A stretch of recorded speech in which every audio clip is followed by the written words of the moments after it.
Bom dia, senhor ministro Sebastião Coelho da Silva, OAB 2552. Nas pessoas do eminente ministro Zanin, da ministra Carmen Lúcia, eu saúdo a todos os presentes com a paz de nosso Senhor e Salvador Jesus Cristo. Senhor presidente, eu começo trazendo para essa corte duas premissas. A primeira é que Felipe Martins, ele não ia ao Palácio da Alvorada. Felipe Martins trabalhava no Palácio da Alvorada. Todos sabemos que ele era assessor internacional do presidente da República, trabalhando no Palácio do Planalto, mas que a partir de 30 de outubro de 2022, o presidente passou a despachar no Palácio da Alvorada, e lá era o local de trabalho de Felipe Martins. Portanto, as suas idas ao Palácio da Alvorada não podem causar perplexidade para absolutamente ninguém. A segunda premissa é com relação aos documentos juntados pela douta Procuradoria da República. Um referente ao que foi encontrado na casa do ministro Anderson Torres, que o senhor advogado já bem esclareceu aqui, que era um documento público de muito antes das eleições, ministra Carmen, e que lá tem 3 digitais, do próprio Anderson Torres, do policial federal e do seu advogado. Então, Felipe Martins não tem qualquer relação com aquele documento. O segundo é o documento encontrado com o tenente-coronel Mauro Cid, encaminhado dele para outro telefone dele mesmo, onde ele coloca 3 datas, telefone, 3 datas importantes, utilizada pela Procuradoria da República. O colega falou de 5 datas, mas aqui na denúncia, o que tem de relevante são 3 datas. Dia 6, dia 18 de novembro, dia 6 de dezembro e dia 7 de dezembro.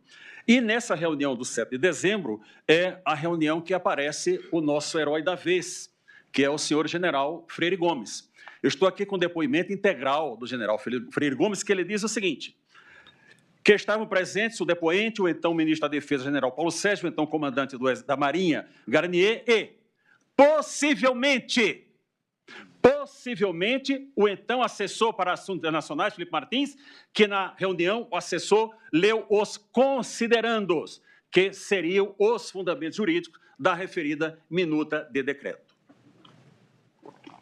Prossegue o delegado. Neste momento, foi apresentado ao declarante, ao general, o documento indicado no material apreendido em poder do investigado Mauro Cid, que decretava no final o estado de sítio e ato contínuo a operação da lei e da ordem, e transcreve integralmente aquele documento tido, senhor ministro Fux, como a minuta de golpe. Pois bem, após transcrever todo o depoimento, o delegado volta. Indagado e apresentado neste momento ao depoente, que foi apresentado na reunião dia 7, respondeu que sim. Na referida reunião, possivelmente, Felipe Martins leu o referido documento, o referido conteúdo aos presentes e depois se retirou do local, ficando apenas os militares, o então ministro da Defesa e o então presidente da República, Jair Messias Bolsonaro. Eu volto ao documento mencionado. Senhora ministra Carmen Lúcia, senhor ministro relator. Ele foi encaminhado em 2 terminais, o 4085 final e o 3302, no dia 28 de 11 de 2022, às 23 horas e 39 minutos. Ali era o documento encontrado no telefone de Mauro Cid. Não existe nestes autos uma única mensagem de Felipe Martins para qualquer pessoa. Vossa Excelência poderá, a acusação poderá argumentar, não, a Polícia Federal não foi capaz de quebrar o sigilo do telefone do Felipe. Ok, mas Mauro Cid entregou, senhor ministro relator, os seus 2 celulares, todos os seus documentos, e ali não tem uma única mensagem de Mauro Cid para Felipe Martins, ou de Felipe Martins para Mauro Cid. Não tem WhatsApp, não tem e-mail, não tem absolutamente nada. Mauro Cid foi ouvido 9 vezes, que está nos autos, foi citado pelo ministro Fux, mas foram 11. Mas também neste Supremo Tribunal Federal foi ouvido 3 vezes. 2 vezes pelos juízes instrutores e uma pelo próprio eminente relator. Mas ninguém teve a curiosidade de perguntar para o Mauro Cid, como você tem essa informação, esses considerandos ditos pelo general Freire Gomes em seu telefone? De onde você retirou esses considerandos? Prossegue o delegado, agora já num depoimento de 28 de agosto de 2023, o delegado diz o seguinte: Coronel Mauro Cid, só para a gente retomar um pouco, possível golpe de Estado. Algum elemento material? Ele responde não. Em relação a Felipe Martins, para corroborar, o senhor tem prova do que apresenta para corroborar as informações? Tem algum elemento? Não. Especialmente em relação ao Felipe Martins, esse jurista? Não. O delegado?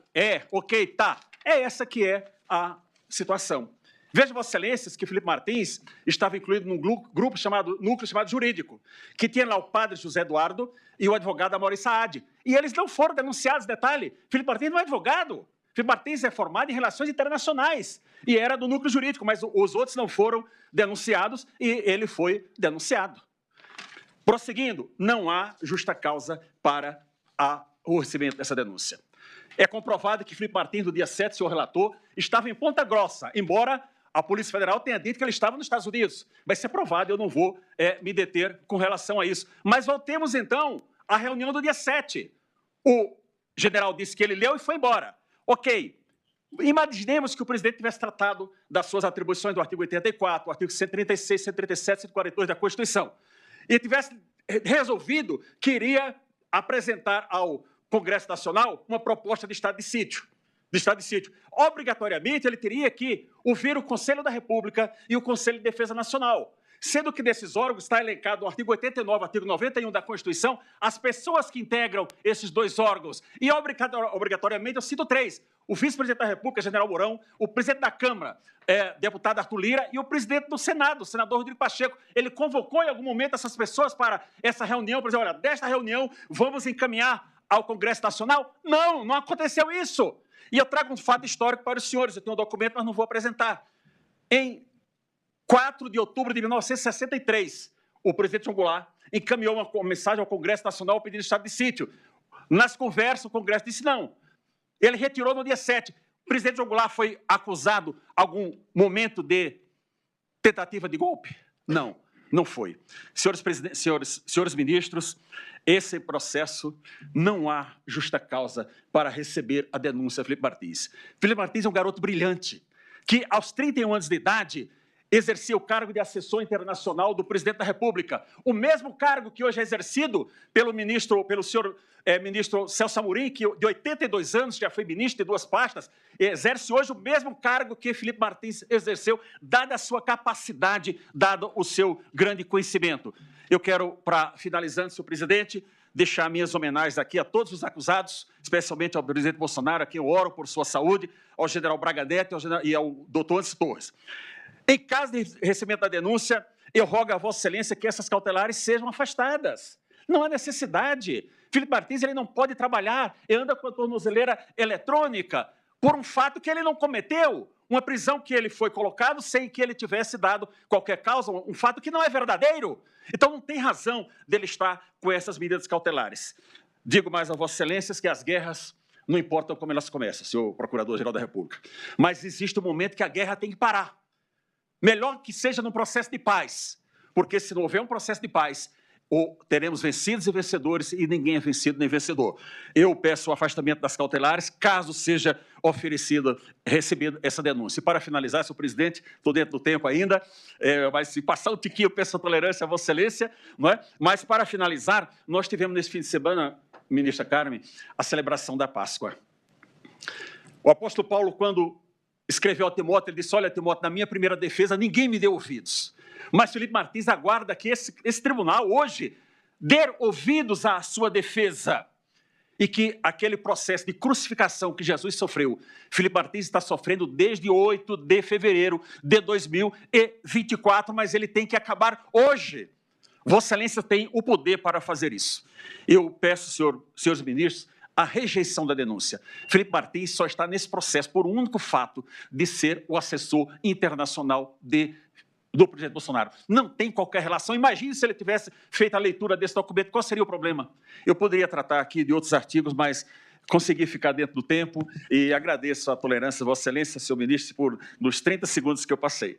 Bom dia a todos. Presidente, eu queria fazer uma pergunta ao eminente advogado. Pois não, ministro Flávio Dino. Doutor Sebastião, o senhor falou no dia 7 Sim. que o acusado estaria em Ponta Grossa, é isso? Dia 8. Não. Ele estaria em Ponta Grossa do 8 de janeiro. Ah, no 8 de janeiro. Tá. Ele está denunciado também pelos fatos. Essa dúvida que eu tinha. No dia 7 de dezembro, sim, o senhor afirmou que ele estaria aqui. No 7 de dezembro, a geolocalização não nos disse, senhor ministro Flávio Dino. Não disse. Mas o senhor não afirmou nada sobre o dia 7? Não afirmei. Okay. A denúncia coloca ele no dia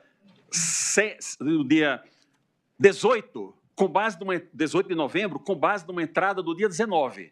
Então, isso aqui está na denúncia. Olha, no dia 19, ele ingressou no Palácio do Planalto. Portanto, ele esteve na reunião do dia 18, que seria aquela reunião preparatória, não é? Com base nessa afirmação. Já que Vossa Excelência me dirigiu a palavra, eu aproveito para dizer que tenho saudade dos tempos que nós éramos dirigentes associativos. Vossa Excelência, tínhamos cabelos pretos há 25 anos atrás. Obrigado, doutor Sebastião.